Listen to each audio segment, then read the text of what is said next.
Good evening, ladies and gentlemen, and a very, very warm welcome to this, the third of this year's Dean's Lecture Series.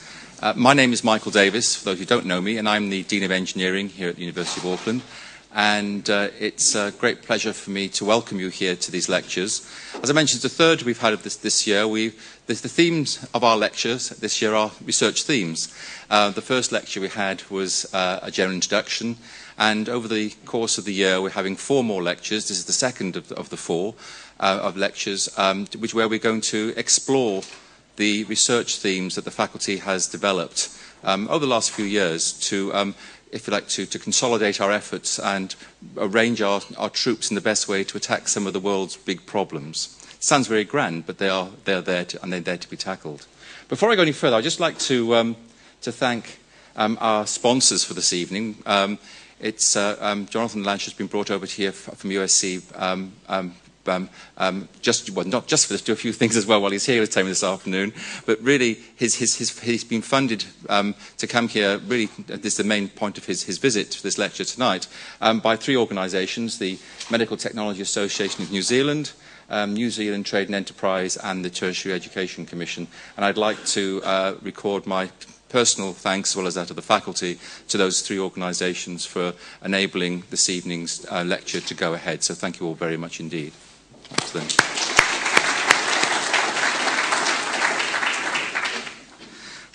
Before I introduce the speakers, I just would like us to introduce the lecture series.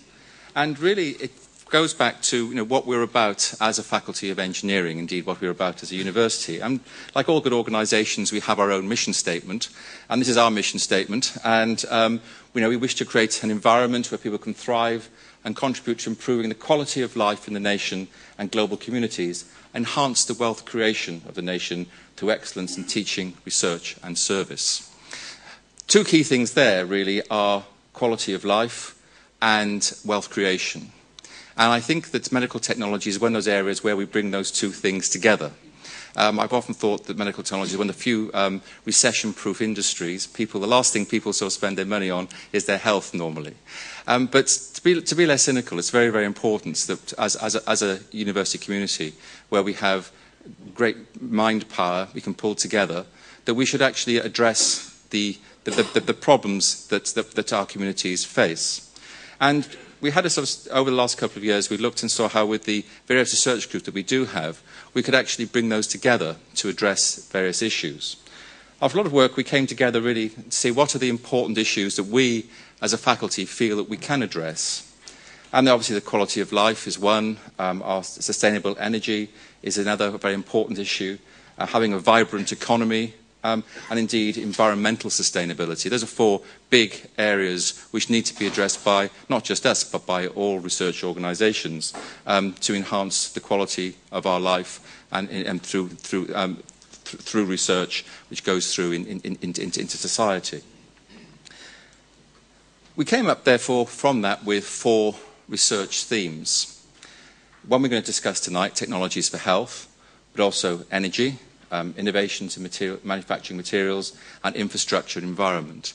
And what we found that with these 4 themes, that we could bring together into groups researchers in the faculty from different departments to form teams that could come together and move apart, bringing together skills to actually address problems. So rather than people sitting in their own research groups and having, if you like, just the fundamental research pushing out, we were actually having a pull of research where we brought people together from groups. And so we've identified these 4 areas, and during the course of this year, we're introducing each of these areas. At the beginning of the year, we launched the whole themes with our research themes brochure, and you can pick these up outside if you wish. Tonight, we are launching our Technologies for Health theme, and there are brochures you can pick up outside if you haven't done so already, which tell you about what we're doing. So really, if you like, these accompany the lecture series. So let me move on then to the speakers for this evening. And our main speaker is going to be Dr. Jonathan Lasch, who, as you see from behind me here, is the Executive Director at the Alfred E. Mann Institute for Biomedical Engineering at the University of Southern California. Now, Jonathan obtained his BS in Biological Sciences from the University of Texas, El Paso, and a PhD in Chemistry from the University of Texas at Austin. He is a fellow of the American Institute of Medical and Biological Engineering. Now, Jonathan has more than 25 years of experience in science and technology development, which means he brings a great deal of experience to bear on this subject, and we're looking forward to hearing him speak about it in a few moments' time. And he's worked in the areas such as biomedical instruments and systems, biotechnology, chemistry, and materials science. Prior to his current post, he was the managing director of Convergent Ventures, which is an early life stage venture investment and development company. And he's held leadership positions in a number of other relevant organizations. And has served as Vice President for Technology Development at the Scripps Institute, which is the largest non-for-profit research institute in the US, where he was Director of Biotechnology for the PPG Industries. In addition to his industrial commercial experience, he's also had academic experience, and from 2004 to 2008 he had a post at UCLA Anderson School of Management. And he continues to have a number of directorships at various companies. After Jonathan's talk, we'll have a brief presentation from Bruce MacDonald. And Bruce is our, I've got a slide up here to show Bruce. There we go.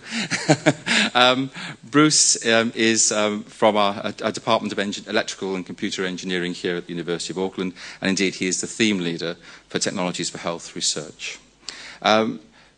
No less bright in his achievements in the past, Bruce has a first-class honours degree and a PhD in electrical engineering from a place called the University of Canterbury. I don't know where that is. And after working with New Zealand Electricity for a number of years, he moved to Canada and spent 10 years in computer science department at the University of Calgary. He returned to New Zealand in 1995, where he joined the department here in the faculty. Bruce's research interests include human-robot interaction and robot programming systems, with special applications, obviously, as we'll hear tonight, in healthcare, but also in agriculture. So I'm not here about tonight, but we will on other occasions. So without further ado, I'd like to invite our main speaker, Dr. Jonathan Lasch, to come and present his talk, Biomedical Technology Development at the Academic-Industrial Interface. Jonathan. Thank you.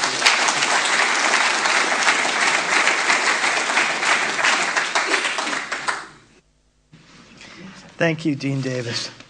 Thank you all for the warm welcome here, and I appreciate this opportunity very much. The biographical information that the Dean just provided for you should lead you to believe that I can't hold a job. In my last 22 years of my career, which is most of my career, I have, in all of these organizations that I've been a part of, the common theme has been technology development. And without exception, all of them, whether I was the industrial guy or the academic guy, interfaced with the other side of the table. So, I've had the experience of dealing with large corporations as an academic manager, and dealing with universities as a startup CEO, and dealing with universities as a venture capitalist, and my latest activities involve being a director of a biomedical engineering institute that is a not-for-profit organization on a university campus. And though I have a faculty appointment there, I often find myself at odds with the other faculty members, and then also dealing with a lot of industries to move technologies into them. So what I was going to do, if this is okay, is to use my chronology of companies, not all of them, I'd spare you that, but to sort of go through those and use them as a medium to show you some of those interactions and some of the lessons that I learned, because I think they're pretty useful, because in the world that we live in now, and especially in healthcare, we deal with a lot of cross-discipline activities, and in order to move technologies from the stage where maybe you've sort of mapped them out on a cocktail napkin one night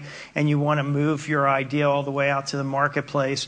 You're going to deal with academics, and you're going to deal with marketing and salespeople and intellectual property attorneys and regulatory people and reimbursement people and God knows what else. I have good news and bad news. The bad news is that they all think differently than you.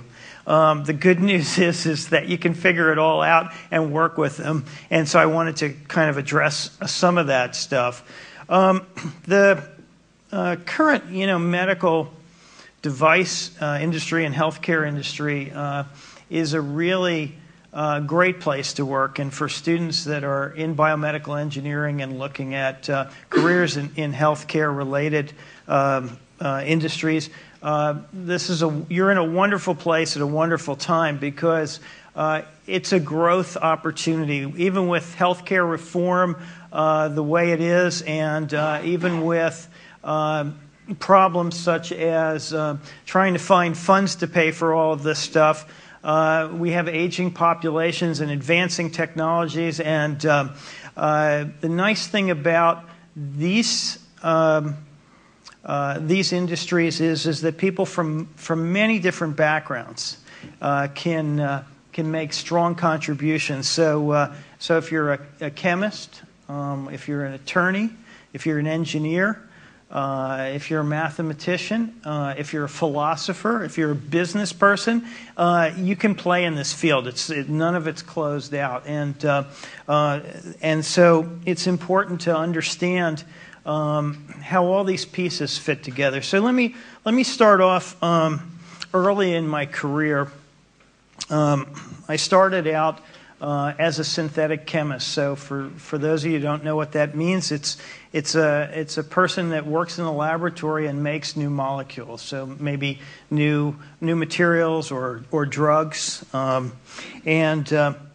When I started my career, that's all I really cared about, just the science and technology. In fact, when I finished my PhD in chemistry, I took a job at a really great company called PPG Industries that, to give you some size to it, it had about 37,000 employees, multinational enterprise, about $9 billion in revenues, and that would have been in 1985. And they hired me to make stuff, and I didn't understand anything about business then or protecting assets with intellectual property. I was completely naive about all that stuff, and so I went to work in their chemicals division and made compounds for them.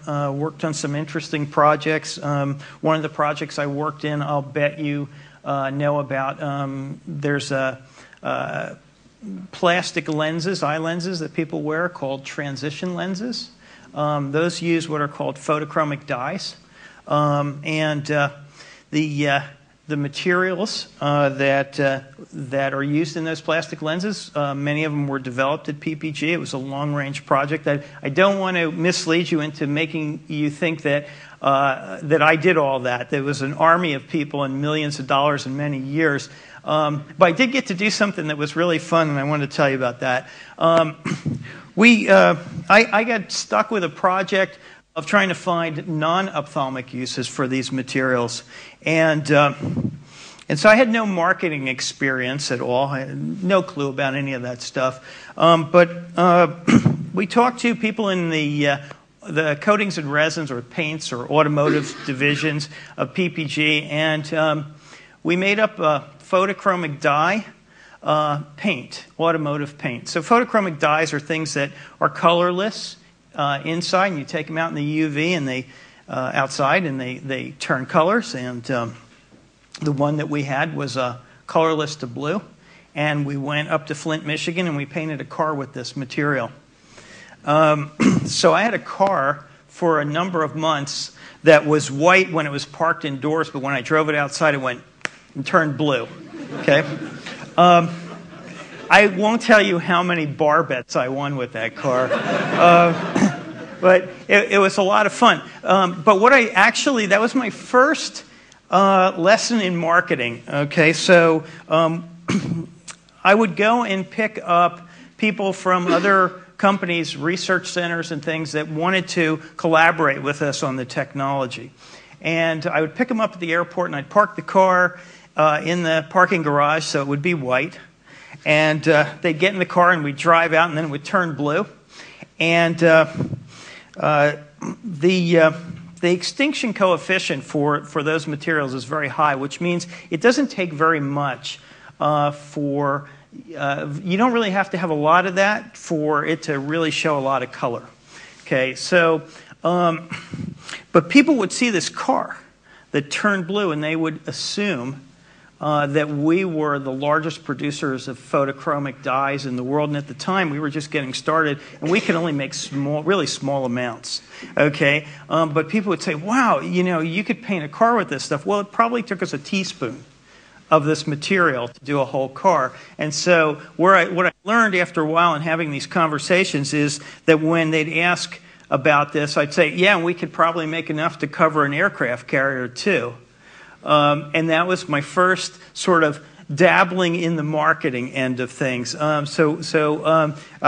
would say that PPG can make probably tons of this stuff now in other colors, but it was really an interesting project. Well, I ran that project for a while, and it was a very high visibility project in the company.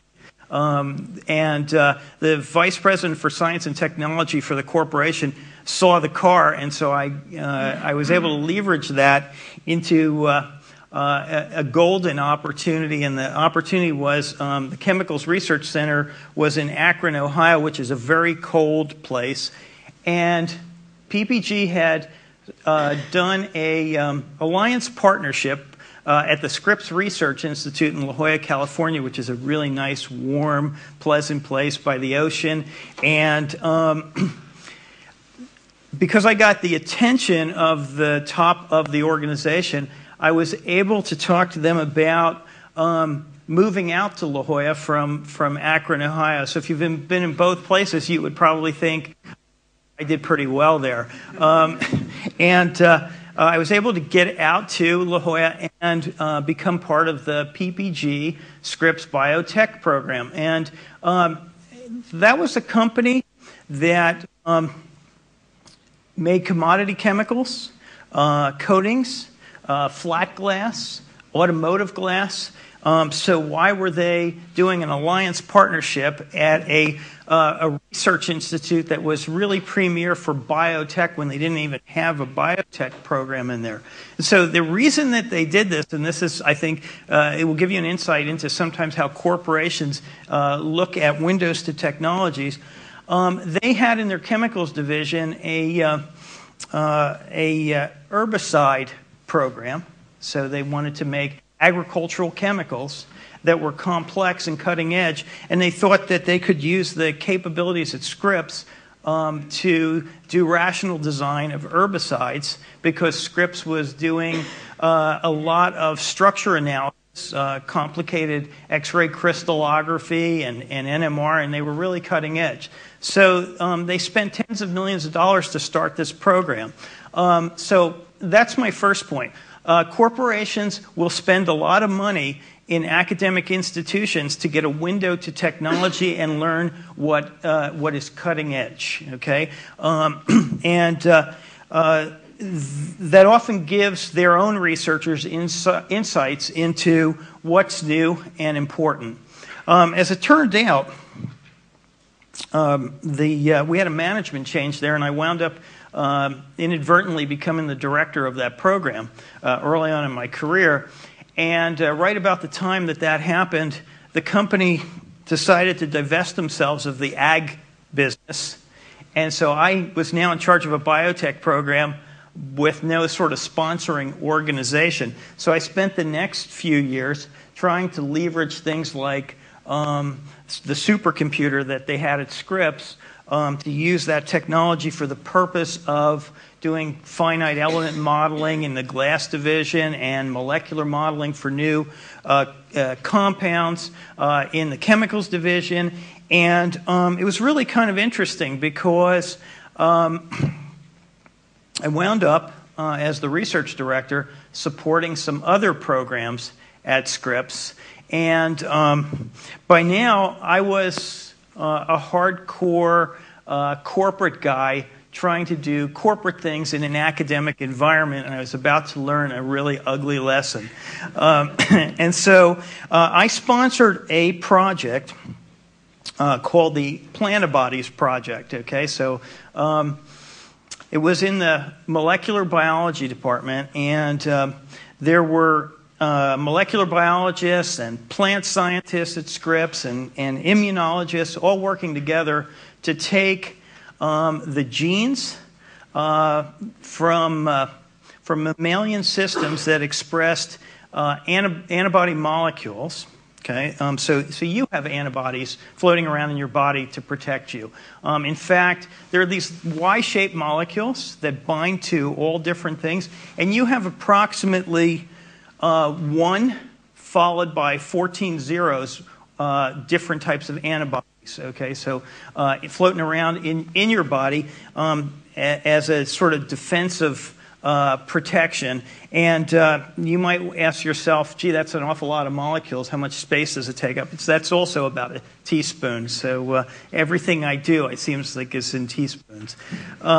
Anyway, these molecules are useful for anti-cancer drugs, for rheumatoid arthritis, but they're really expensive to produce. So the guys that I funded took the genes that expressed these proteins and they spliced them into tobacco plants. Okay.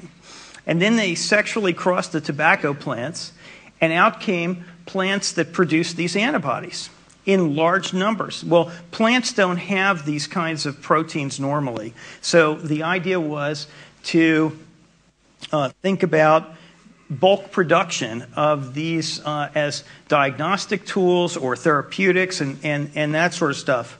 So being enthusiastic and an enthusiastic young manager, I spent a lot of time trying to talk to scientists at Scripps who were very creative and smart about all this stuff into sort of following the PPG rules and doing goals documents, okay, and tightly measured milestones and giving weekly reports, just like you would do in a large chemical corporation.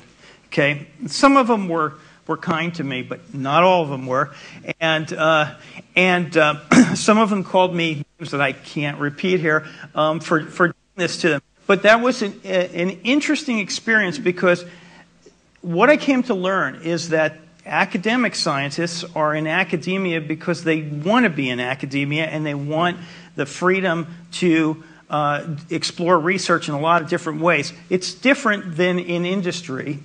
And so a lot of the tools that we use in industry don't work in academia. But I didn't understand their religion, okay? And so that caused a lot of heartburn for everybody. What's really funny is the guy who had the biggest problem with this whole goal-setting process eventually went on to leave Scripps with some other people to form a company, a startup company that was very well funded, to take this technology, this plantibody technology, and develop it therapeutic applications, and they were funded by Johnson & Johnson and a lot of other good venture capitalists. And one day, many years later, it turned out that I was actually now doing something entirely different, and I was consulting for them.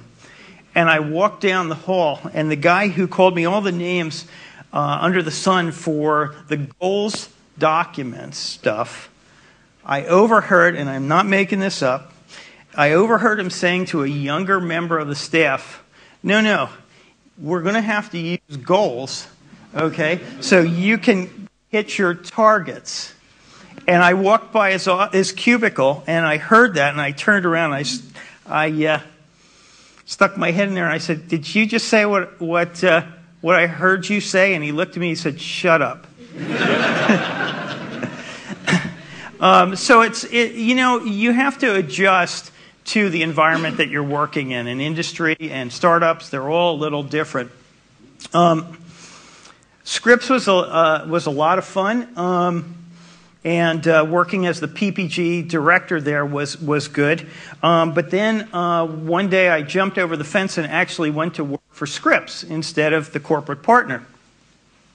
So now I had to alter my behavior. So they put me in charge of technology development and tech transfer.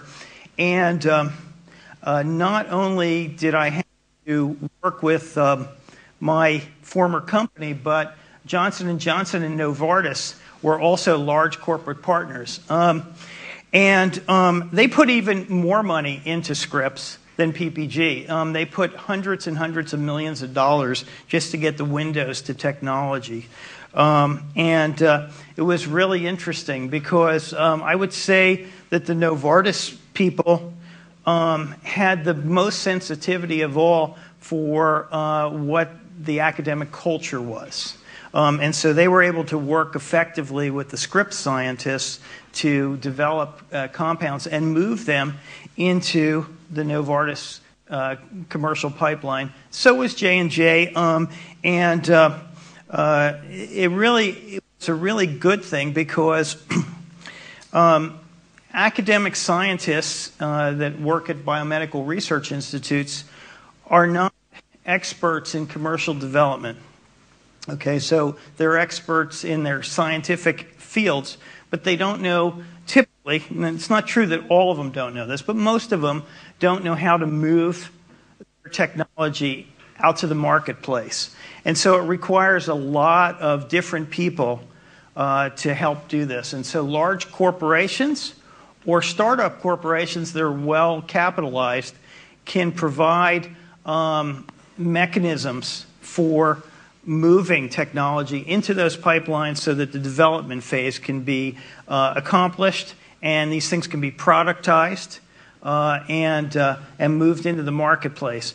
I like to think that all the players along the way, from the conception stage all the way out to the sales guy at the other end, play key roles, and you can't omit any of them. There are different skills, and the sort of lubricant for technology development from one end to the other is money.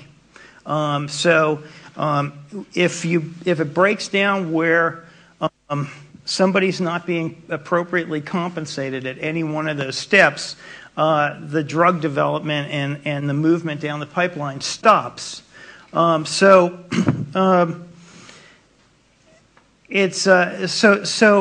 for a number of years, I worked with the two pharmaceutical companies and the chemical companies to try to interface them properly with the academic researchers, and so that was very educational. And then after a while, because I had done a lot of licensing deals as the tech transfer guy at Scripps with a lot of venture capitalists and startup companies, I got bitten by the startup bug, and I left Scripps to go do my first startup. And so my first one was a company called Cyrano Sciences, and it was out of Caltech, and it was called Cyrano Sciences after Cyrano de Bergerac because of the big nose. Okay, because it was an electronic nose company or a broad-based chemical sensing device. And came out of Caltech, out of the lab of three academicians, two chemists, and one computer science guy. And my job was to spend time in Cyrano trying to build out the laboratories, and also to do business development and get alliance partnerships in place.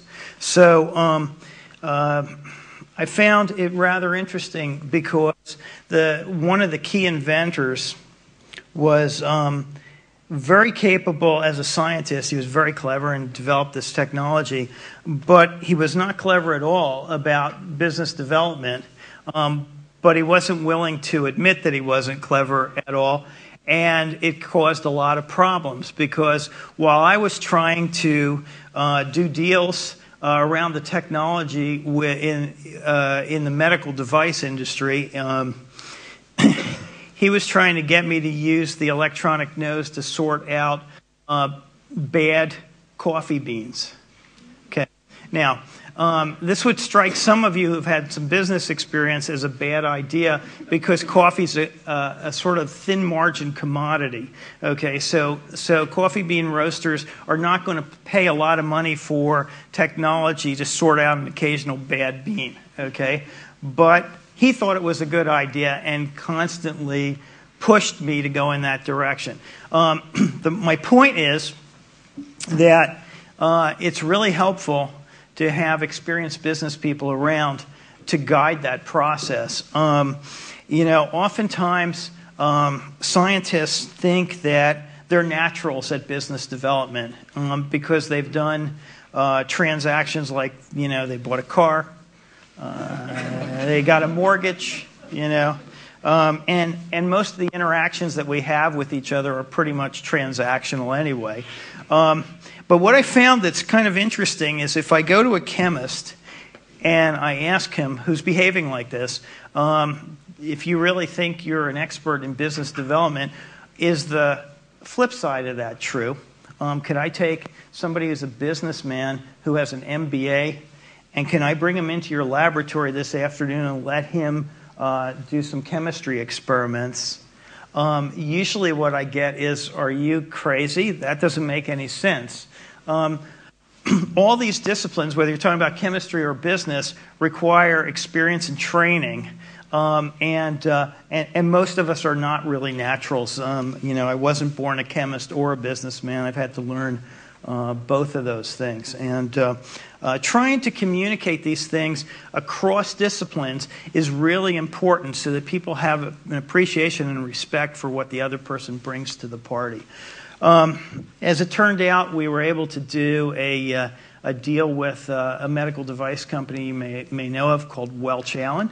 And they made an equity investment in the company and wanted to use the technology for some of their medical devices. And they turned out to be a good partner. But I had lots of problems with this one founding scientist because he really wanted to control the business development process. And that brings me to another thing that I've seen many times with startups. So a lot of times a scientist will devote 10 or 20 years of their life to a particular field, and they will become expert in it. And those people are really great. I mean, they eat it, breathe it, sleep it, drink it, and that's what you want, okay? They're really engaged. But sometimes their ownership is a little bit inappropriate. And so when their technology is moved into a company that has expert management, they still want to control it, even though they don't understand the business process. And it causes what's known as a founder problem. Okay, they hold on too tight for other people who have expertise in the other areas to move it down the development pipeline to be effective. And so they end up destroying the company because of dysfunctionalities. What I found is you can coach people away from that often, but not always. And the other corollary that I found is that while I love those scientists who think like that, I always trust them with whatever they tell me about their science, but I never trust them about whatever they tell me about the business related to it, because it's sort of like if I ask you, well, how many of you have children in here? Okay, so if I ask any one of you, are your kids ugly? Will you tell me they're ugly? Probably not. So, if you've devoted your life to raising this technology, you really do have to think it's the be-all, end-all. And so there's an emotional component to that. So I had some interesting experiences in that company, and then went down the street, the other end of the block, and started another one out of Caltech that I think you'll think is pretty funny. The company was around a ruthenium catalyst that was developed at Caltech in the laboratory of Robert Grubbs, who won the Nobel Prize a few years ago for this technology. And it's useful for making pharmaceutical intermediates, and it's useful for chemistry related to certain types of polymers. And Bob Grubbs is a really nice guy to work with, very smart and very down to earth. But it was also used for a type of plastic that some other people looked at and said, wow, you know, the properties of this plastic, we could make golf clubs out of this. So I got talked into starting a company to make golf clubs with this fancy catalyst and this fancy plastic. And my angel investors, instead of venture capitalists this time, were all golfers. Okay, and very wealthy golfers. Okay, so I wound up with a board of 12 people. Okay? For those of you who will do startups in the future, let me advise against large boards. Okay, so you know there were like 5 of us in the company, but a board of 12. Okay, so this is sort of the equivalent of like you get in a boat, and in that boat, you're the one with the oar, and the other 11 guys have megaphones. Okay, so a good size of board for a startup is maybe 3 or 5 people. When they get larger, they form cliques, and then they cause problems, or they certainly did for me. But what these guys wanted, they were all pretty wealthy, and they were all avid golfers, and they wanted me to make golf clubs. So we started making golf clubs, and we had a relationship with Callaway Golf down near San Diego. And actually the performance of the clubs were pretty good, but there was another economic downturn in the golfing industry, and they fired a bunch of people in a lot of the golf companies. And since we were being supported by Callaway Golf, they decided to end the relationship because they had to cut costs.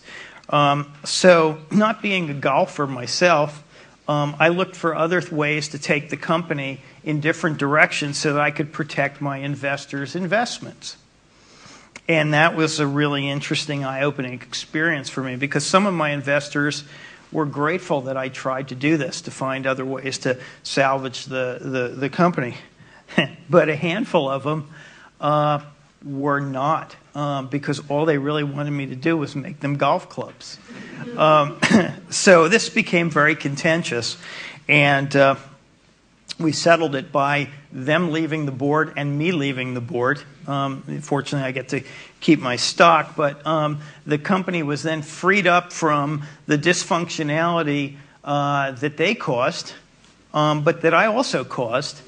And what was really interesting, I had up to that point in time thought founders' problems were something that other people had, but I then woke up to find that I was the founder problem.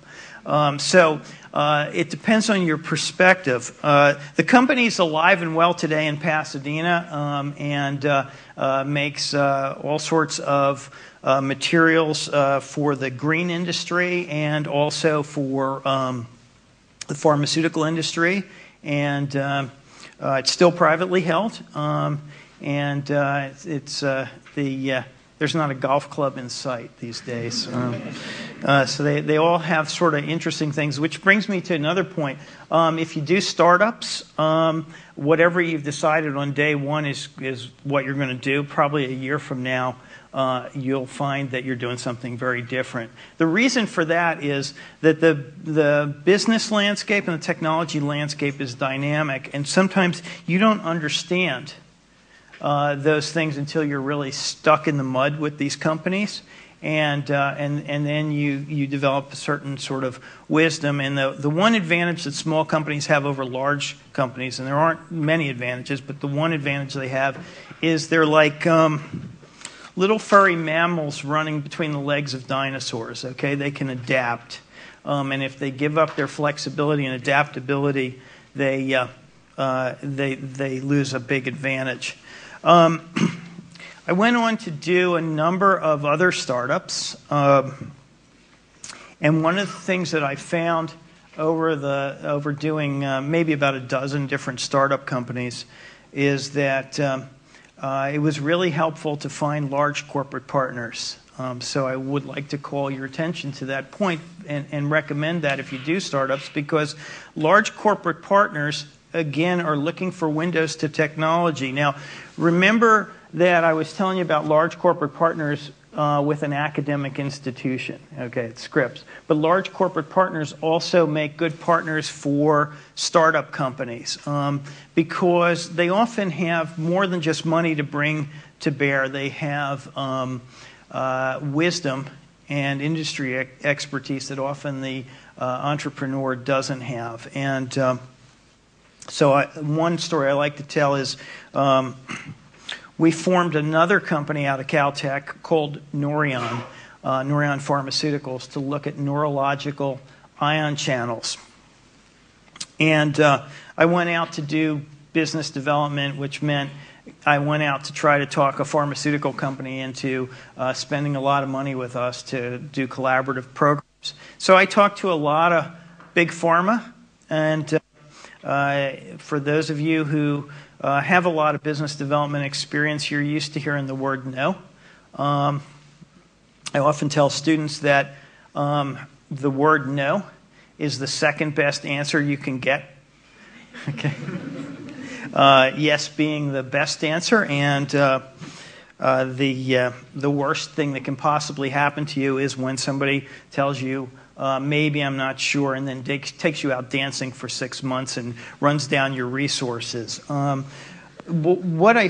we were able to do in that company, though, was we talked to a lot of interested pharmaceutical companies, but you're often in the wrong place at the wrong time. You know, they're doing a downsizing, or they already just did a deal with a competitor of yours, or they're getting out of this space. And so it's a timing issue, and you should always be really nice and polite to them, because they're going to turn up again later. It often happens that you don't do a deal right now, but a year or two later you do. But we got to Pfizer, and here's what they said. When we told them we wanted to do neurological ion channels, in other words, we wanted to study things that would impact, the brain. So we were interested in disease conditions like Parkinson's and Alzheimer's. The guys at Pfizer told me this: we know you're Caltech founders and really good guys, and we'd really like to do something with them, and we'd really like to do something with you, and your technology platform is extremely interesting to us. But we're not interested right now in neurological ion channels. We want to use it for something else. And I said, what would that be? And they said, cardiac ion channels. And I said, why is that? And they said, because 40% of the drugs that are in Big Pharma's pipeline impact a particular ion channel in the heart that causes arrhythmias, and the FDA is aware of it, and we need to deal with this problem, and we want to understand how to make drugs that don't have this problem. So what do you think about that? Would you like to work on cardiac ion channels with us? So what did I say? What do you think? No? Yes, okay. And so we said yes. And they spent millions of dollars helping us build out the platform, and it was a wonderful relationship. And that went on long after I had moved off as the CEO to go do another company. But it allowed us to build out the technology platform, and allowed us to learn from them and to use their, not just their money, but their infrastructure, and have access to their experts, okay, who also wanted access to our technology platform. And later on, we ended up doing neurological ion channel deals with Lilly and Amgen. Okay, so it really helped the company to move forward. So my point is it's really important to listen to corporate partners. It's really important to try to where they're coming from. What they're looking for is something different than the startup company is looking for. They're looking for windows to technology because they're placing bets because nobody really knows what the future is, and they want access to this. So I'll move off of the startups, and I'll tell you that I did some venture capital where we did some more startups, but now I was the VC investor guy, okay, which is really sort of going to the dark side in a way for me. So, you know, remember I told you at the beginning I started out as this technologist, this chemist who just wanted to make molecules, and I didn't understand about patents, and I didn't understand about business or any of this stuff. And now I found myself talking to scientists who wanted funding for their companies and saying stuff like this. What's the market opportunity here? I don't care about your science. What's the market opportunity? How big is this market? How much money can I make? And how fast can I do it? And so it was those kinds of issues. Okay, maybe not so bad, you know, because I still have the scientist in me. But the point is that from the perspective of an investor, investors invest because they're trying to make money. Now, it is true that angel investors sometimes have other motivations, okay? They've been successful executives and they want to give back and they want to help younger people who are entrepreneurial to move these things forward, and those are all good. But the reason for making the investments from venture capital firms is to get a return on the investment. They have an obligation to the people that gave them the money to invest, which is their limited partners, and they have a limited time frame in which to do it. So they have to be how they invest. So they don't invest in stuff because it's neat. They invest in it because it makes good business sense. So sometimes that's frustrating to scientists and entrepreneurs as to, you know, why their focus is tightly like that. So I did that for a while, and then I moved to another area, to the area that I'm at today, which is directing a biomedical engineering not-for-profit institute on the USC campus. The reason I did this is because when the job was offered to me, I saw this as an opportunity to use resources to do technology development.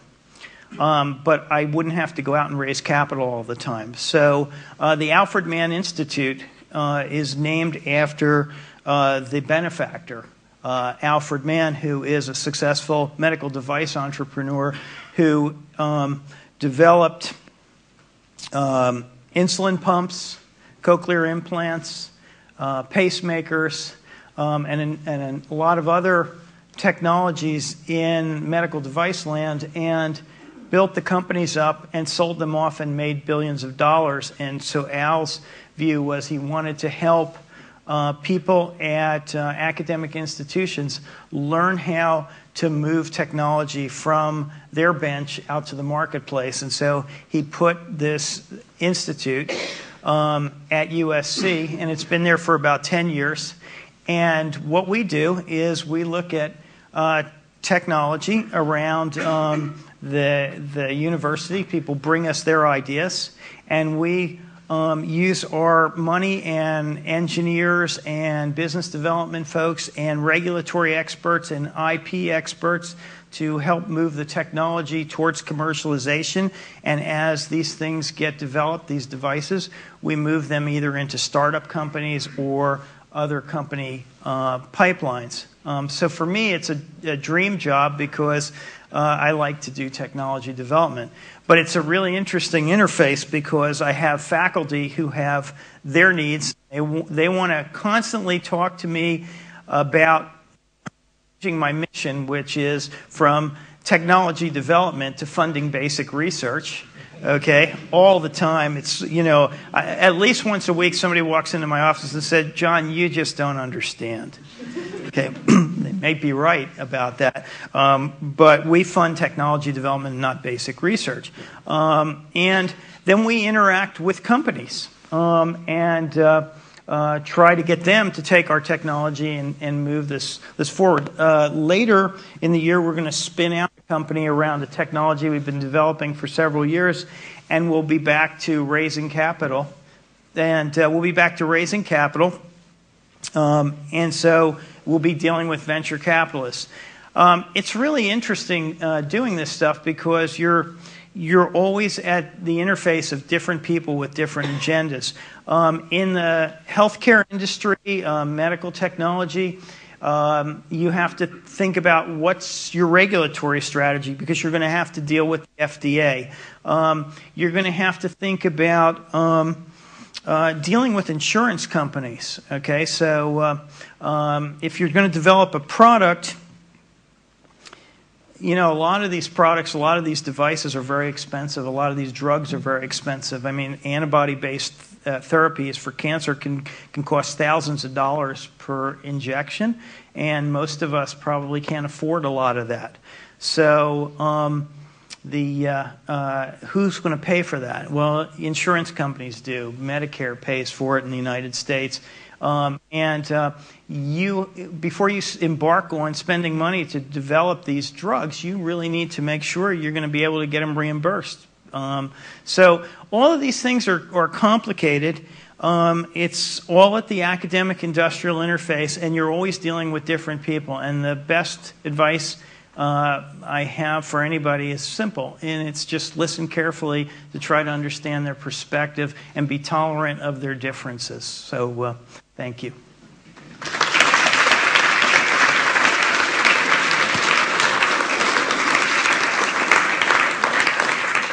So I hope that what John has told us helps people think about how to bring academics and industry people together to value, you know, working together, that we have different skills and understand that we need each other to do the whole, to make the whole thing work.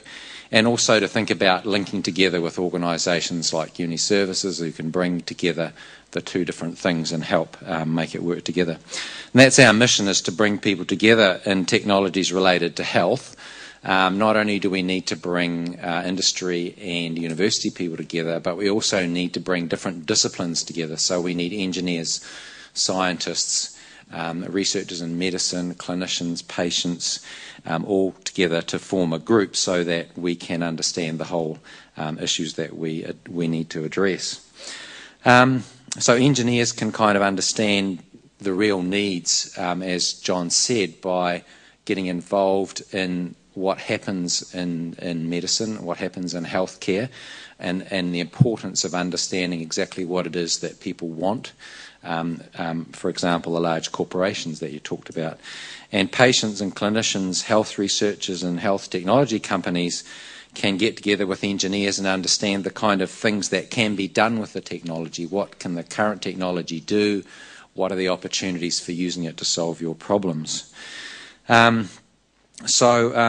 In New Zealand, we have some, at the moment, there's some help we have with that. TEC has funded the program at the University of Auckland to do two things. One is the new master's program in medical devices, which will be starting soon. It's currently finishing up approval stages, and that will bring together engineers and medical people as well. Both from students coming through the university and people coming back from the industry to university to train a bit more and to engage with the university, and also to fund business development between university people and people in the healthcare industry. So David Cotter, he couldn't be here today, but he's a business manager in Uni Services working to bring together people across the university and also to bring companies and university people together. So if you have an interest, please don't hesitate to get in touch with him. Chris Ford is also helping us. She's working in engineering as our project coordinator for all the 4 themes that Michael talked about. And together we're working also with MTANs, especially with Angela Pantano, and also with Rachel at NZTE. And that's a great link for us directly to the companies that are involved in this area. So our goal is to work together with all of those people across the university, the government organisations, MTANs and companies, and get people together to address the opportunities. So please have a look at the brochure. We've tried in our brochure to capture the broad range of activity that is happening at the university in this area. And we've all been surprised by the amount that's going on. There is a lot of little patches of work going on that we think can be brought together. So that includes automation and robotics, hardware and software design, sensing and measurement techniques, imaging, advanced materials, modelling, and also technology evaluation and testing.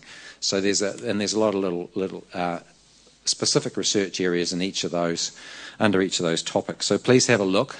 We couldn't put everybody's names and capabilities in here because there were just too many, but we are developing some resources about that. And if you have an interest, then let us know, and our goal is to put you together with the right people and try and make something happen.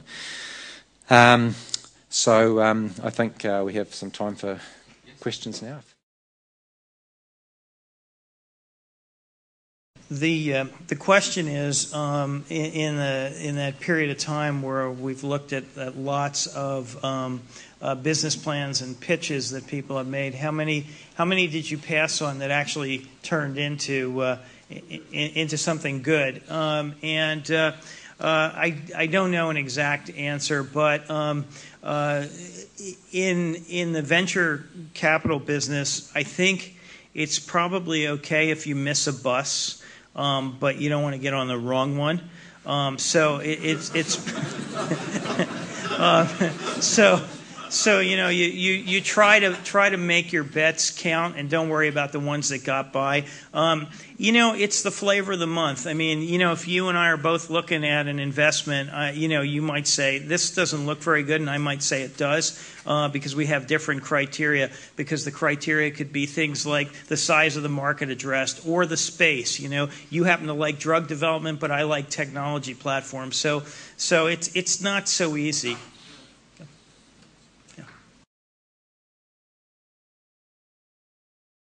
To summarize your question, is the money as the lubricant for technology development activity really critical, or can you do it without it? And I'm sure that there must be an example out there where you could do it without it, but I would submit that everybody that's in that pathway, whether it's a sales guy at the end, or a regulatory person, or a patent attorney, or a postdoc, all have to get paid because they have personal bills that they have to pay, and they come to work. And even if it's a pharmaceutical company, they have to get an adequate return to keep the investors that they have. And also, if you think about, for example, like drug development, pharmaceutical companies probably spend $800 million to $1 billion to develop a new drug these days. It's somewhere in that range.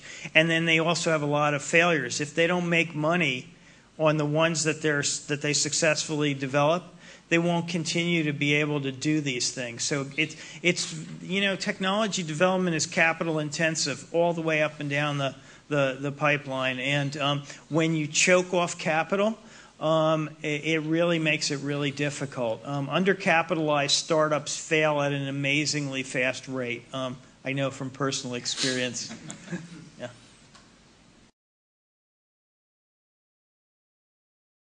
Okay, so the question is, for me, where's the boundary between basic research and technology development? Well, in my current job, whatever I'm paying for is technology development, because I'll get in trouble for paying for basic research. But I understand your question, because a lot of times you start out to do technology development and you learn things that cause you to have to go back and re-examine you know, what you're working on, and then you end up supporting basic research. So it's really not our mission at the Institute to support basic research, but if you don't tell anybody, we do. Okay, thank you very much. Thanks, Joe. Well, can I just sort of add my thanks to those of Bruce's for Jonathan's presentation. It's been really illuminating, and talk about the complete pipeline. And it's certainly the thing that sticks with me is the point was made in the second question, is that we need that lubrication.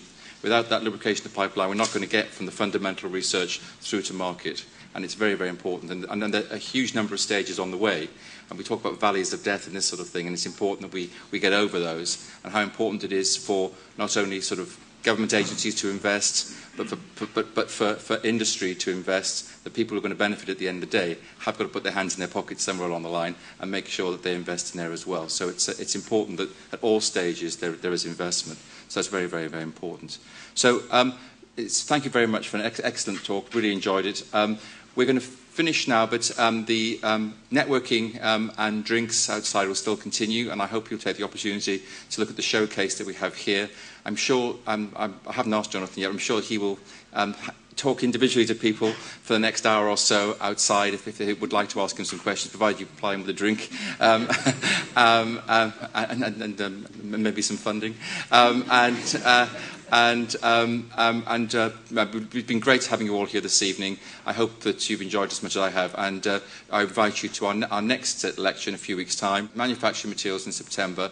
I hope that you come along to that. It's all very, manufacturing materials is an important part of actually developing products in the medical technology world as well. So I hope we'll see as many of you here for that as this. So thank you, Chris, for the work you've done, and to Margaret Highland, my Associate Dean Research, who's also worked very hard in this area as well, and to the speakers. Thank you all very much indeed.